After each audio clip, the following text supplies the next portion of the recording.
अतिक्रमणाचा विळखा अजूनही कायम असल्याचं चित्र पाहायला मिळत असून सोलापूर महानगरपालिकेच्या वतीनं तात्काळ कारवाई करण्यात आली। 2 दिवसांमध्ये 15 पेक्षा जास्त अतिक्रमणं हटवण्यात आली आहेत। सोलापूर शहरातील प्रमुख रस्ते आणि पदपथांवरील वाढत्या अतिक्रमणामुळे नागरिकांना मोठ्या अडचणींचा सामना करावा लागत आहे। फळभाजी विक्रेते, हातगाड्या, पानटपऱ्या तसेच काही व्यावसायिकांनी पदपथ आणि रस्त्यालगत मोठ्या प्रमाणात अतिक्रमण केल्याने वाहतुकीस अडथळा निर्माण होत असून पादचाऱ्यांनाही रस्त्यावरून चालण्याची वेळ येत आहे। या पार्श्वभूमीवर सोलापूर महानगरपालिकेचे अतिक्रमण प्रतिबंधक विभागाने तक्रारींची तात्काळ दखल घेत विशेष मोहीम सुरू केली आहे।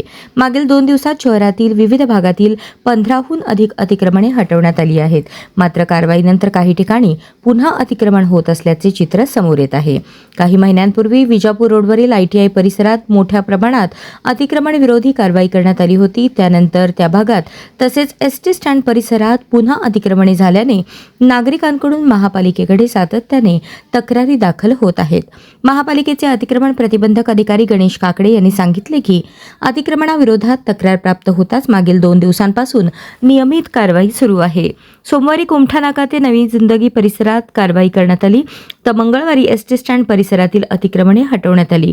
पुढील काळातही तक्रारींनुसार ही मोहीम सातत्याने सुरूच राहणार आहे। महापालिकेने नागरिकांना अतिक्रमणाबाबत तक्रार नोंदवण्याचे आवाहन केले असून प्राप्त होणाऱ्या प्रत्येक तक्रारीची दखल घेऊन नियमित कारवाई केली जाणार असल्याचे प्रशासनाने स्पष्ट केले।